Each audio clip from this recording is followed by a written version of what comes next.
Magandang araw po sa inyong lahat mga kababayan at welcome back dito po sa PNR at ito nga mga karibo natin Rimulya, Umamin, nako, Palasyo at Kongreso nagulantang. Yan mga kababayan, patungkol po riyan ang ating alamin at bibigyan ng komento ngayong araw na ito. Pero bago pong lahat, kung bago ka pa lang at di pa po nakapag-subscribe sa ating munting channel, please don't forget to subscribe at palike na rin po ng video ito. Maraming salamat po at ito na nga, simulan na po natin to. Sawana ang bayan ko sa magnanakaw na tao.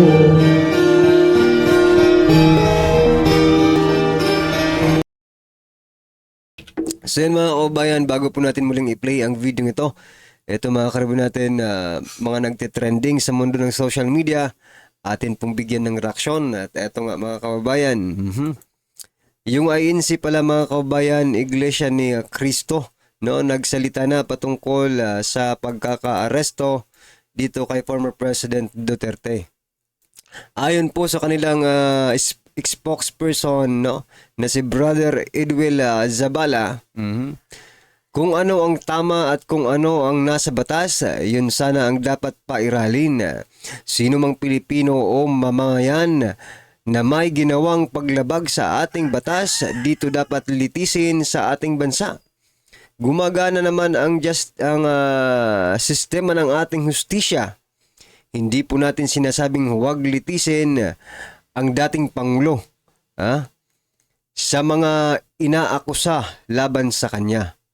Nagtitiwala ang INC sa integridad at kakayahan ng hudikatura para sa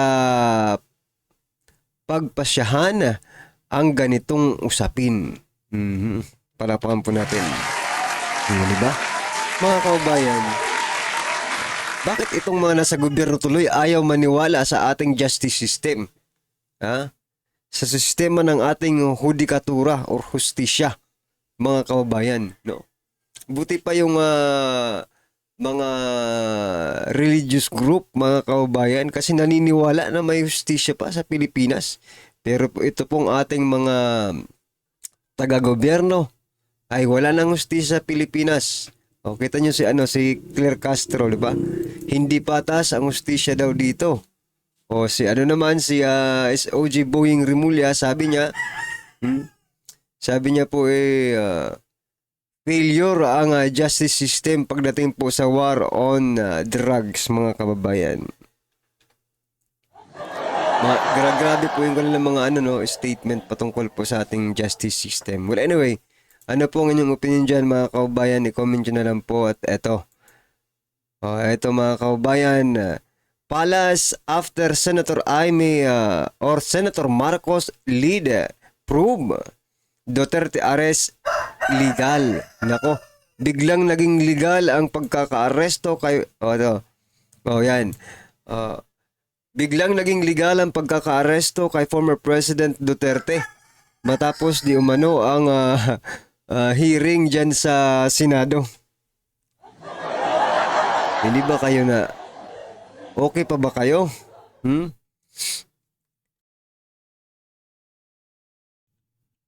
Okay pa ba ang lahat sa sinasabi nila?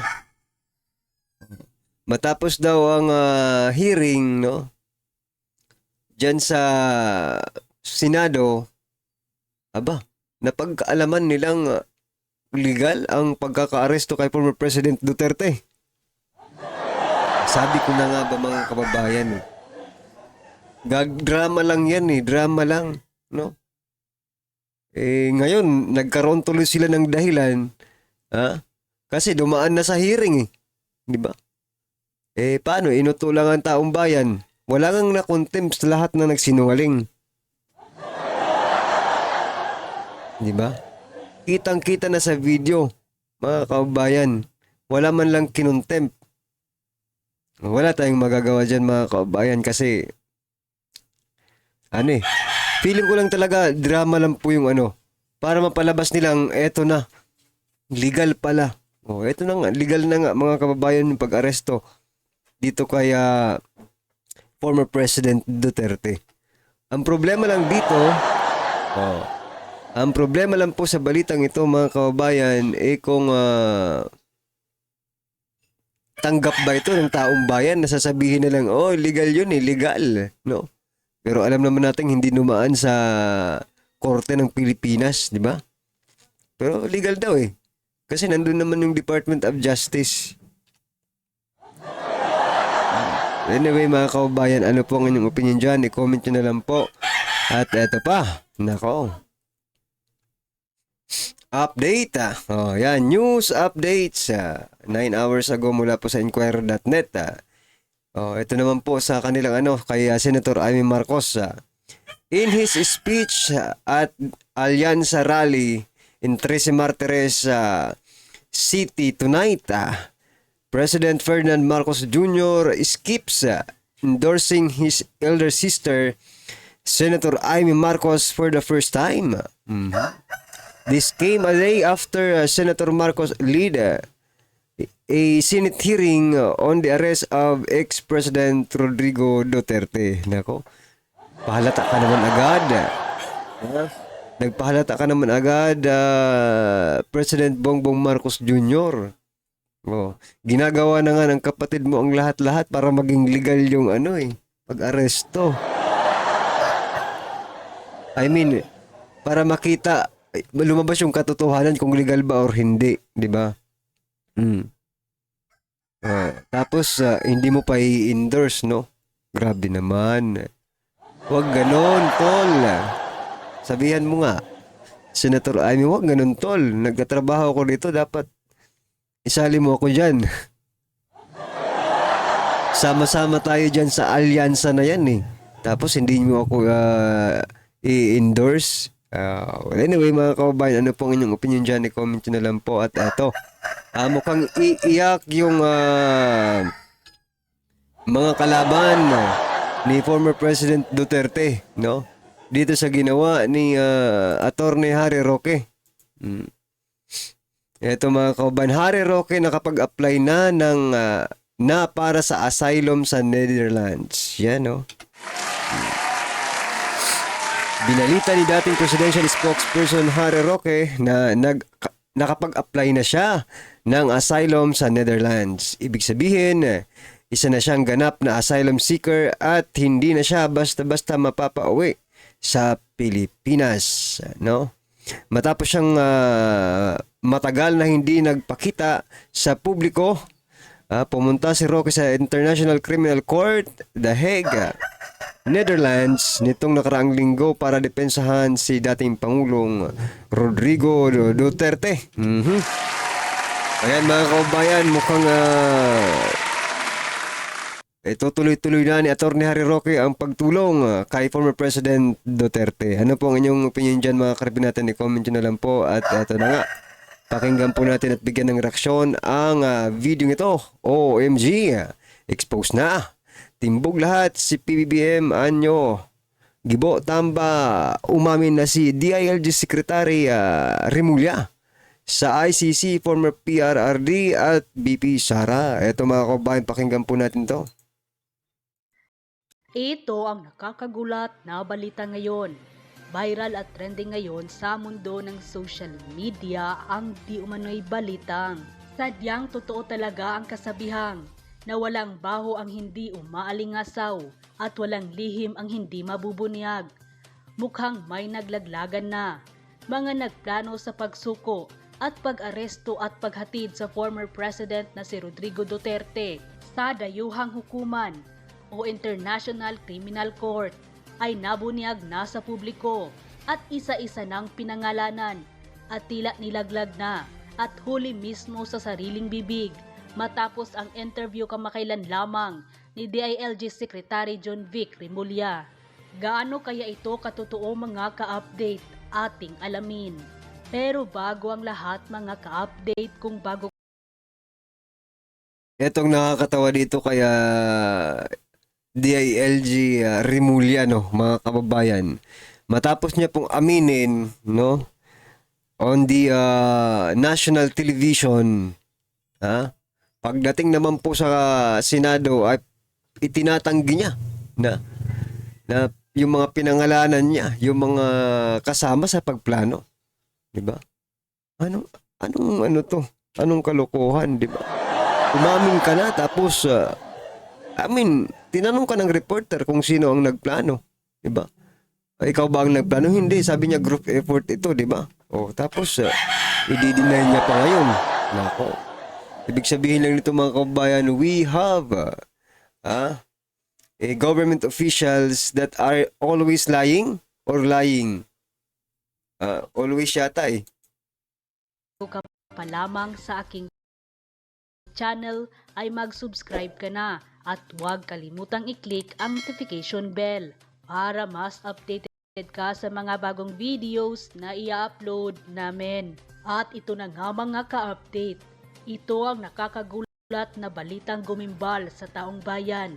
Mga nagplano sa pagsuko, pag-aresto at paghatid sa dating Pangulong Rodrigo Duterte sa dayuhang hukuman ay ibinunyag na sa publiko at huli mismo sa sariling bibig at umami na si DILG Secretary John Vic Remulla. Tahasang isiniwalat mismo ni DILG Secretary Remulla na ang pagpapaaresto, pagsuko at paghatid kay dating Pangulong Rodrigo Duterte sa International Criminal Court ay planadong operasyon ng isang core group na kinabibilangan ni Marcos Jr., National Secretary Advisor Eduardo Anyo at Defense Secretary Gibo Teodoro.